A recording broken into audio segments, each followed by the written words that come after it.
এতদিন আমরা বলে এসছি, আমরা বলতে কন্ট্রোভার্সি ক্রিয়েটার, তার মধ্যে আমি বলে এসছি, ও এটিএম মেশিন মানে ক্যাথাকুরানি রে, লাতকর দালাল তোকে বলছি, ওকে ওর বাপের বাড়ির লোক ইচ্ছা মতন ব্যবহার করেছে। আমার বাড়িতে আমার মেয়ে যদি এরকম একটা সিচুয়েশনে পড়তো, প্রথমত আমি বুঝিয়ে সংসারটা করাতাম না। এখানে কোনো ডোমেস্টিক ভায়োলেন্স হয়নি, অ্যাটেম্প টু মার্ডার হয়নি, যেগুলো তুই গুছিয়ে বলার চেষ্টা করছিস। আজকের দিনও তুই সন্দীপকে লাস্টে বলি তুই কত ভালো, তুই কত ভালো রে বজ্জাত মেয়ে ছেলে, লোককে তুই তুকারি বলছিস জানোয়ার। আমি বলছি তুই আমার থেকে ছোট হোস, বলতেই পারি, অসম্মানিত করছি না। তোর থেকে তো বড়, তুই তো বারংবার করছিস তালশ্বাস। আর সন্দীপও তোর থেকে বড়, 40, ওর 40 হলে ওর দিদির কত একটুখানি হিসেব করে বলিস। হ্যাঁ যাই হোক, ওর দিদিও 40-এ উঠতে, সন্দীপ 40-এর বয়স হয়নি, বুঝলি? আমি না শুধু ভাবি, আরে কতদিন এই কচি তালশ্বাস সেজে কি ফুলফিল করার চেষ্টা, মানুষকে বোঝাবি, আমি বুঝি না।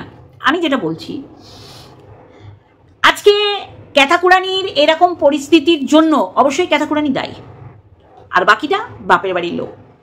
অবশ্যই করে অবশ্যই করে অবশ্যই করে সন্দীপ নাথিং, কিছুই না। কারণ সন্দীপ এতটা জেনে গেছে, সেটা জেনে গিয়ে ক্যাথাকুরানি আর ব্যাক টু প্যাভিলিয়ন করতে পারলো না, মানে ফেরত আসতে পারলো না। কারণ তার এত অপকীর্তি, এত নগ্নতা, একটা বইয়ের নগ্নতা একটা স্বামী জেনে গেলে, সেই স্বামী তার বউকে আর সেই জায়গা নিতে পারবে না। আর বউ জানে আমি যতবার ওর চোখের সামনে আসবো, যতবার ওর সাথে বেড শেয়ার করবো, ততবার এই নোংরামিগুলো ওর মনে পড়বে। আর স্বামীরা বলবেই ভাই, বউরাও যেমন স্বামীকে চিতায় তুলতে পারে, অন্য সতীনের বা অন্য মেয়ের হাতে দিতে পারে না, স্বামীও তাই রে, স্বামীও তাই। তোদের ব্যাপার আলাদা, তোরটা তোর বর কি করে জানি না, তোর শুধু বোঝাইতেই হয়। তোর আর তোর বর এত চুম্বক আর লোহা পৃথিবীতে একটাও নাই, তোরা মেড ফর ইচ আদার। চল, যেটা বলছিলাম, তাহলে এইরকম কুকীর্তি যদি কোনো বউ করে, তার স্বামীর কি করণীয় উচিত কদিনই। তা আমি বলবো, মায়ের কিন্তু এরপরেও বুঝিয়ে সংসার করানো উচিত ছিল। মা সালিশি সভায় সব মেনে নিয়েছিল মেয়ের, এমন না যে সালিশি সভায় ওর মা অস্বীকার করেছে যে মা আমার মেয়ে এরম করতে পারে না। কারণ তার মাও দেখেছিল জল জ্যান্ত সব, মানে আগুন আগুন সব প্রুফগুলো জামাই শাশুমাকে দেখিয়েছে, তার জন্য সেখানে অস্বীকার করার কোনো জায়গা নেই। যখন মেয়ে ওই দুরাত্রি মাকে বুঝিয়ে দিয়েছে মা আমি এখানে থাকবো না, আমার ঠিকানা বাতকুল্লা হতে পারে না, তখন মা বলেছে ঠিক আছে চলো। তার মা এই চলো বলেছে বলেই মেয়ে সাহস পেয়েছে। কৃষ্ণনগরে থাকার সময় ওইটুখানি সময়ের মধ্যে যা করার করে নিতে বলেছে মা, আর ঠিক দেন ঠিক গুছিয়ে যা যা করণীয় তাই তাই করেছে মা, দাদা, মামা তো দাদারা এসে নিয়ে গেছে। কিন্তু এই কথাটাও বাদ পড়েনি যে তুমি কিন্তু ছেলে নিও না বাপু, কারণ তোমাকেও ওই ঘরে রাখবো কি রাখবো না সেটা পরে কথা, বাচ্চাটাকে নিয়ে তুমি কোথায় রাত বিরাতে ঘুরে বেড়াবে, ঠিক আছে? না হলে কৃষ্ণনগর থানা দিয়ে ফোন করার পর এরা বলেছে না না বাচ্চা নেবে না, তখন পুলিশ আবার ফোন করে সন্দীপকে বলেছে যে ওরা নেবে না, ওরা ব্যস্ত, ওরা এখন নেবে না। কারা? যারা দিতে চেয়েছে নেয়নি, সব দোষ এসে সন্দীপের ঘাড়ে পড়ে, আমার অবাক লাগে। যাই হোক, আজকের বিষয়বস্তু, হ্যাঁ রে দালাল, তোর কন্টেন্ট নেই, তোর ক্যাথাকুরানি তোর সন্দীপের ভিডিও দেখে দেন বসে গেলি, মানে চট জলদি কারেন্ট দুজনের ভিডিও দেখে তোর ভিডিও করতে হচ্ছে। তোর কি করুণ অবস্থা বুঝতে পারছি, তোর মনের শরীর মাথা সব জায়গা দিয়ে ঝড় বইছে। হবেই তো, যে যত বেশি নোংরামি করবে সে তত বেশি ওই নোংরা তারাই যা দিয়ে ঝ্যাঁটা, সে ঝ্যাঁটা পেটাটা খাবে। তাকে যেটা বলছি সেটা বলতে এলাম। আমিও অপেক্ষা করছিলাম ক্যাথাকুরানি, দেখলাম সেরকম নেই। কিন্তু সেরকম নেই বললে হবে, আমার কন্টেন্ট আমার ওখান থেকে বার করতেই হবে। আর ঠিক বার করেছে লাতখোর দালাল। মার মেয়ের সম্পর্ক তুই যা জিনিস রে, তুই একদিন কইস তো যে আমি মাকে খামা বলেছিলাম, এত সুন্দর সম্পর্ক তোর পোষ্যকে রাখিনি বলে, তুই আবার অন্যের মেয়ের বিচার করিস, যেটা বলছিলাম। এরপরে কি করলো, ক্যাথাকুরানি গেল বাপের বাড়ি, যাওয়ার পর দাদার বিয়ের সময় মায়ের এত মানে কি বলবো সংসারের প্রতি দায়িত্ব অঙ্গীকার, যে ছেলে মেয়েকে মেরে তাড়িয়ে দিচ্ছে, মানে দাদা বোনকে মেরে তাড়িয়ে দিচ্ছে, মা বাবার কোনো রকম ওখানে ভূমিকা ছিল না। কেন? এটা কোনোদিন ক্যাথাকুরানিকে জিজ্ঞাসা করেছিস যে তুই যাবি কোথায়? তোর দাদা মেরে তাড়িয়ে দিচ্ছে, ওটা তো তোর দাদার বাড়ি না। হ্যাঁ, সেই দিন আমি বুঝে গেছি যে ওরা ওদের স্বার্থে ওকে ব্যবহার করছে। নিজের লোকদের থেকে এই রকম আঘাত ও বেরিয়ে যাওয়ার পর টের পেয়েছে। মেয়েদের বিয়ের পর যেখান থেকে মৃত্যুর পর দেহ বেরোয় সেটা হচ্ছে শ্বশুর বাড়ি। আর ও কী করেছে? হেলায় হারিয়েছে এবং লাতখোর দালালকে দিয়ে শুধু শ্বশুরবাড়ি নিন্দাবন্ধ করেছে। দেখো, একটা স্বামী, তার জ্বালা যন্ত্রণা আছে, সে একজন ব্লগার, সে বলবেই। বউ বলে না, বউয়ের বলার কিছু নেই তাই বলে না। স্বামীর একটা খুঁত যদি ও পেত, ও যদি সন্দীপের চরিত্রের কিছু দাগ পেত, ও ছেড়ে কথা বলতো না। ও চুল্লু খেয়ে উল্লু হয়ে আমার পায়ে এসে পড়বি, এছাড়া ও আর কিছু বলতে পারে না, কারণ বলার মতন কিছু সন্দীপ রেখে দেয়নি যে তুই খেয়ে আমাকে বল। এইটা তো একটা সন্দীপের স্বামী হিসাবে চরিত্র হনন করার মতন কিছু বইয়ের নেই। এটা তো নৈতিক জয় না বন্ধুরা? নষ্টামি না? আজকে এত তাড়াতাড়ি তুই যে মা মেয়ের সম্পর্কতে কালিমা লেপন করবি ভাবিনি। তুই প্রায় চেষ্টা করেছিস। হ্যাঁ, তুই যেইভাবে বলছিস না, বাবা দেখো একটা ঘরের বউ কাজ করেও রিলস করে, এটা তুই কিভাবে দিলি আমরা জানি। এটা আমরা বলেই এসছি যে মার বাবারটা বলিস আর একদিন, নাকি বলতে ভয় পাচ্ছিস? ওই যে অর্ধনগ্ন অর্ধ উলঙ্গ কলিগদের আর নিজেকে দেখাচ্ছে, ছি ধিক্কার। তাতেই বোঝা যায় ক্যাতাকুরানির পারভারিশ কোথায়, আপব্রিঙ্গিং কোথায়, বেড়ে ওঠা কোথায়, শিক্ষা দীক্ষা কোথায়, মা বাবাকে দেখলে বোঝা যায়। আর সন্দীপের বাবা একটা কবিতা লিখেছে, সেটাকে তুই চচ্চড়ি বানিয়ে দিলি, কারণ তোর চরিত্রের কোনো নেই, তাই তোর চচ্চড়ি বানাতে 1 সেকেন্ড লাগে না। হতচ্ছাড়ি মেয়ে ছেলে, তোর গান শুনেই সব পালায়, আর ভেতরের ওইটা দেখে ওই প্রসঙ্গেই বলতে পারে না মানুষে, কারণ সবাই তোকে চেনে, তুই কি মাল। তুই দর্শকদেরও ছেড়ে কথা বলিস না। মন্দিরাকে সাপোর্ট করার সময় দর্শকদের একদম ওয়ার্নিং, ফটো যদি না চাও, কারণ এখান দিয়ে আমার পয়সা ইনকাম করার একটা জায়গা। আমরা সেই দিনই বুঝেছিলাম শ্বশুরবাড়ি থেকে বিনা কারণে নিজের চরিত্রের কালি লেপন করে যে বেরিয়ে যায়, সমাজের তার গ্রহণযোগ্যতাটা কত। আজকে রোজগার না করলে ওর যে কী হাল হতো, ওর বৌদি ওর উপর রুস্তমি করতো, এরমভাবে লাঠি নিয়ে চালনা করতো। আজকে ও রোজগার করে বলেই কিছু করতে পারলো না। দাদা কোন সাহসে বোনকে মেরে তাড়িয়ে দেয়? হ্যাঁ, আজকে তোর মনে হচ্ছে মা আর মেয়ের মধ্যে কোন্দল বাড়ায়, কারণ তোদের পরিবারে তো কারোর সাথে কারোর সদ্ভাব নেই। কার সাথে কার সদ্ভাব হচ্ছে আমাকে বলতো? তোর মায়ের সাথে তোর আছে, তোর বোনদের সাথে তোর আছে, তোর শ্বশুর বাড়ির লোক যেখানে তুই জীবনের বাকিটা কাটাবি, মানে নিঃশ্বাস ত্যাগ করবি, যেখানে আমরা মেয়েরা বউ হয়ে যাই যেখানে, সেইখানে তোর সম্পর্কটা বল। তোকে এই ইউটিউব না থাকলে ওই ছুঁচো মেরে দেখাতে পারতিস না, মাথা ফেটে চিৎকার করেও দেখাতে পারতিস না। ইউটিউবটা তো এই জন্যে কন্ট্রোভার্সি ক্রিয়েটার বা ব্লগারদের, তাই সন্দীপ দেখায়, ইউটিউব আছে বলে দেখছিস, ও দেখাচ্ছে তাই দেখছিস, তারপর বসে যাচ্ছিস কোমর বেঁধে, আর তো কোনো কন্টেন্ট নেই। এই জন্যে আজকে তোর ক্যাতাকুরানি তোকে কেন ঝাঁটা মেরে ঝাড় দিয়ে একদম লাতখোর বানিয়ে দেবে না কেন, লাথি মেরে? কারণ সেও জানে তুই কত দূর পর্যন্ত যেতে পারিস। ওই যে কালকে বন্ধুরা আপনারা বলুন, কেউ সুন্দর প্রশংসা করেছে, সেটাই এই রিয়াক্ট করতে পারে? মেয়েরা ব্যাড টাচ গুড টাচ কীভাবে তাকাচ্ছে, এইটা মেয়েদের ভগবান আলাদা ক্ষমতা দিয়েছে বোঝার। আর ও বুঝেছে বলে ও ক্যাতাকুরানিকে বলেছে, এর সাথে আগামী দিন তোর ভবিষ্যৎ যদি গড়িস তাহলে অন্ধকার। মানে ওকে এমন প্রস্তাব দিয়েছে, ফোকলা সাথে ফুকলি বলুক আর গামলার সাথে গামলি বলুক, তোর কী হবে? হ্যাঁ, সন্দীপ যা ইচ্ছা তাই বলবে, গামলা বলুক আর ফুকলি বলুক, তোর কোথায় ফাটছে? তোরও তো প্রচুর নাম, যখন মনে হবে তখন তাই ডাকে মানুষে। ও বলে দিচ্ছে হ্যাঁ, তুই মানুষটা কার হতে পেরেছিস? কাকে ভালোবাসা দিতে পেরেছিস? হ্যাঁ, না তুই ফারিয়ান, না মন্দিরার, না সোমনাথ, না মন্দিরার শ্বশুরবাড়ি কেউ, এইদিকে ক্যাতাকুরানি, না ফোকলা, না ক্যাতাকুরানির বাপের বাড়ির লোক। আমার অবাক লাগে, সবাই সমালোচিত হয় তোর মুখ দিয়ে।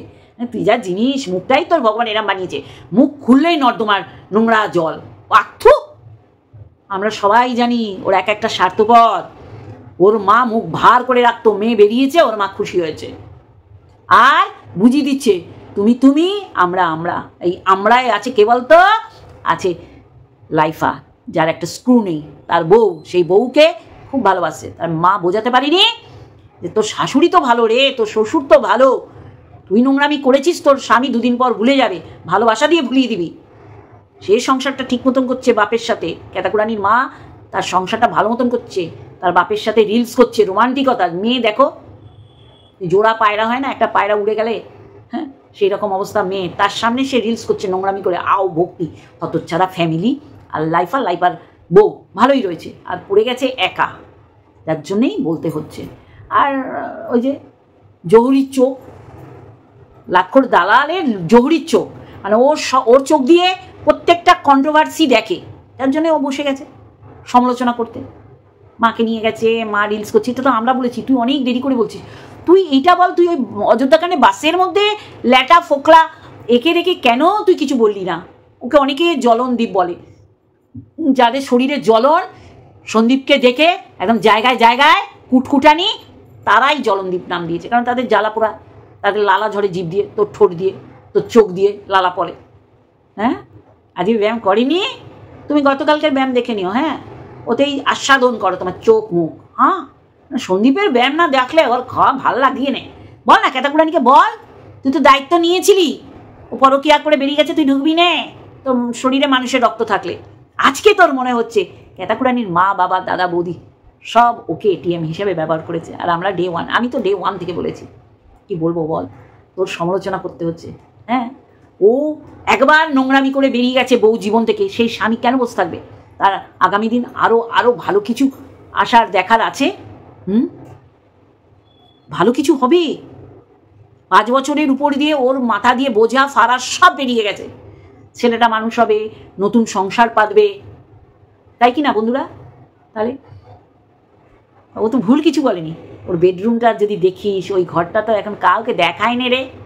ওই ঘরটা যা সুন্দর সাজছে, তোর কল্পনার বাইরে। তোর লালা পড়বে, আর জলনদীপ বুড়ির লালা পড়বে।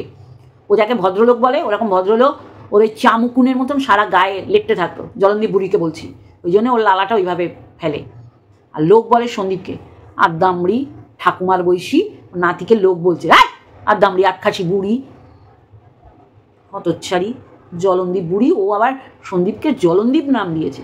ওর জ্বালা পোড়া অন্যের দিয়ে মেটানোর জন্যে অন্যকে ওই নাম দিয়ে ওর মেটায়, হা করে মেটায়, হাঁপানি বুড়ি। তাহলে কিরে লাক্ষর দালাল, আজকে মা মেয়ের অশান্তিটা তুই টের পেলি বল? এইটাই বলার চেষ্টা করেছি, এইটাই বলেছি, উচ্ছে দিয়ে মাছ খাওয়া মৃত্যুর কারণ না, পয়জন খাওয়াচ্ছে এরাম না। কিন্তু ওর লোভ ছিল দই কাতলায়, ওর মা বলেছে ভেজেরা, কারণ আমি এখন রিলস মোবাইলে নজর দেবো, মোবাইলে সময় দেবো, দুটো পয়সা ওখান দিয়ে আসবে। বিড়ালকে ভাঙা বেড়া দেখাতে নেই, বিড়াল ওখান দিয়ে ঢুকবে, মাছ খাবে, নিয়ে পালাবে। সেটাই করেছে, ক্যাতাকুরানি দেখিয়েছে, সবাইকে চ্যানেল খুলে দিয়েছে। মহান ওর উদার মনোভাবাপন্ন, যেটা রুমালিও করেছিল, কিন্তু ক্রেডিট নিয়ে চলে গেছে। মানে লাক্ষর দালাল, তুই ক্রেডিট দিস কাকে? ক্যাতাকুরানিকে। তাহলে মানুষ পরিবারের কেউ থাকলে, এই যে তুই তোর বোনকে দিচ্ছিস, তোর বরকে দেওয়ার চেষ্টা করেছিস, তোর বর একেবারে হাটে হাড়ি ভেঙে দিয়েছে তোর, আবার সাটাত করে নিয়ে কাটাত করে বোনকে দিয়ে দিয়েছিস। তাহলে পরিবারের লোককে হেল্প করবেই তো। পরিবারের লোক এই হেল্পটা নিয়ে ওকে হেল্প করতে ভুলে যাচ্ছে, যে মাছ ভাজা রেখে দে। তাহলে এই তো হচ্ছে মা। শাশুড়ি নয় উচ্ছে মাছ খাওয়াতো, বউকে দেখতে পারতো না, উচ্ছে মাছ ওরা খেত না, শুধু বউকে করে করে দিত। যেমন তোরা রটানোর চেষ্টা করেছিস বাবু উচ্ছে মাছ, আর ও এখন উচ্ছে বার করে বলে উচ্ছে হচ্ছে আমার প্রিয়, আমার আর আমার বৌদির। তোদের মুখ লোকানোর জায়গা নেই, তাও তোরা নির্লজ্জ বেহায়া হতচ্ছাড়ি মুখটা তোদের দেখাতে হয় ওয়াইটিতে এসে ভিডিওর মাধ্যমে। চল অখাদ্য। সন্দীপের ওই রুমটা দেখলে না চোখ কপালে উঠে যাবে তোর, এত সুন্দর সাজাচ্ছে। দাঁড়া, দেখাবে না কেন, দেখাবে। গেছিস তো রিল্যাক্সে থাকে, সেটাও তুই নিতে পারিস না। হ্যাঁ, এক একদিন হতেই পারে। ইউটিউব আছে বলে বল এগুলো দেখাচ্ছে? ভাগ্যিস ইউটিউব ছিল, তার জন্যে ব্লগ চ্যানেলে শ্বশুরবাড়ি নিন্দে করতে পারিস, ছুঁচো মেরে দেখাতে পারিস, মাথা ফেটে গেলে দেখাতে পারিস। ভাগ্যিস ইউটিউবটা ছিল, যার জন্য তুই তোর বর তোর জামা কাপড় কাচ্ছে এটা দেখাতে পারিস। ভাগ্যিস ইউটিউবটা ছিল, তোর পিরিয়ডের ডেট তোর বর মনে রাখে, এইটা কোথায় বলতিস ইউটিউব না থাকলে? তাহলে ছেঁচলামও। হ্যাঁ, কে তোর আশেপাশে, কে তোর আপনজন কে আছে দেখাতো, তোর বন্ধু বান্ধব, তোর আত্মীয় স্বজন, তোর শ্বশুরবাড়ির কে আছে? বরকে তোর ঘরে শুতে হবে, তোর সাথে না বললে তাকে তো ওই সিঁড়িতলায় শুতে হবে, এই জন্যে তোর সাথে একটা সমঝোতায় রয়েছে, তার বাড়িতে সে সমঝোতায় থাকে। ও বসেছে সন্দীপকে বিক্রি করতে। চল, ওই তো বেরোচ্ছে, এত তাড়াতাড়ি তুই বিক্রি করবি ক্যাতাকুরানিকে, এটা কিন্তু ভাবতে পারিনি। তুই বিক্রি করতিস এটা জানি, ফারিয়াকেও একটা হুমকি দিয়ে রেখেছে, তোর অনেক কিছু জানি। মন্দিরাকে তো সব সময় তুই বিক্রি করছিস, আবার ক্যাতাকুরানিকে আরম্ভ করে দিলি। স্বাভাবিক তো, তুই আজকে বলছিস এগুলো আমরা আগে বলেছি। ওর মা মেয়ের বাড়িতে এসছে, মোবাইলের মধ্যে ঢুকে থাকে, সারা দিন মোবাইল কাটছে, আর ও ঠিক টুকটুক করে দেখাচ্ছে, ওই দেখো মা মায়ের হাতে মোবাইল, বা মা মোবাইল ঘাটছে। আমি সত্যি বলছি, এটা লাখো দালালের সাথে মিলে গেলেও কিছু করার নেই আমার। আমি ওদের মধ্যে আন্তরিকতা দেখিনি মেয়ের প্রতি। বিশ্বাস করো, জিনিস কিনতে যাচ্ছে তখন গেছে জানে দুটো কিনলে একটা আমি পাবো, এই আনন্দে গেছে। মিথ্যাচারিতা করেছে, মিথ্যাবাদী এরা। আর মেয়ে দুহাত দিয়ে রোজগার করবে, মা ওইখান দিয়ে ভক্ষণ করবে। অবাক লাগে, মেয়ের কোনো রকম কোনো কিছুকে গুরুত্ব দেয় না, ইচ্ছা। এই তো আমরা বুঝেছি, আন্ডার এজে ইন্টার কাস্টে বিয়ে দিয়েছে মানে গলা থেকে এইরকম পাপ বিদায় করার জন্য ওই রকম ছোটো বয়সে বিয়ে দিয়েছে। কে দেয় ভাই, কে দেয়? হ্যাঁ, কেউ দেয় না। এদের কি তারা ছিল, কি তারা ছিল? আরে এতেই বোঝা যায় বাপের বাড়ি ওকে পছন্দ করতো না, যে যা ভাই আমরা এই ফষ্টি নষ্টি নোংরামো ওপেন করবো, যেটা এখন করছে। এইরকমই দেখায়, এইগুলো করবে বলেই মেয়েকে ঘাট থেকে নামিয়েছিল। আজকে তোর মনে হচ্ছে, আমাদের ডে ওয়ান থেকে মনে হচ্ছে এই ফ্যামিলিটা বেঁচে যেত, সম্পর্কগুলো তো অম্বুজার সিমেন্টের মতন আঁকড়ে থাকতো, মা যদি ঠিক হতো। যে মেয়ের মা এই রকম মেয়ের সংসারে নাক গলায়, মেয়েকে সুখে শান্তিতে থাকতে দেয় না, সে মেয়ে কী করে শান্তিতে থাকবে? বললো না, মা ফ্ল্যাটে ভালো আছে কি না আমি বলতে পারবো না, কারণ মা তো সারা দিন মোবাইলের মধ্যে ঢুকে বসে থাকে, মেয়ে কি করছে সেটাই বলতে পারবে না। কিন্তু মা কিন্তু ছেলের বউকে যত্নে রাখে। এই যত্নে রাখাটাও কিন্তু শিলাদেবীও করত। তার মা বোঝায়নি যে তোর শ্বশুরবাড়ি এটা পারফেক্ট, বসে গেছিস না বিক্রি করতে। সন্দীপ এর থেকেও বেটার পাবে, বেটার মেয়ে পাবে। এবার তুই ড্যান্সিং কার, চুমাচাটি, আরও কিছু, মানে কত কিছু তোর সাথে শেয়ার করেছে। মানে তোর তো ওই ছেঁড়া খাট শোয়া ছাড়া এর বাইরে তুই কিছুই জানিস না। ঠিক খুঁজে খুঁজে ওই আসানসোল বাড়ির থেকে জেনেছিস।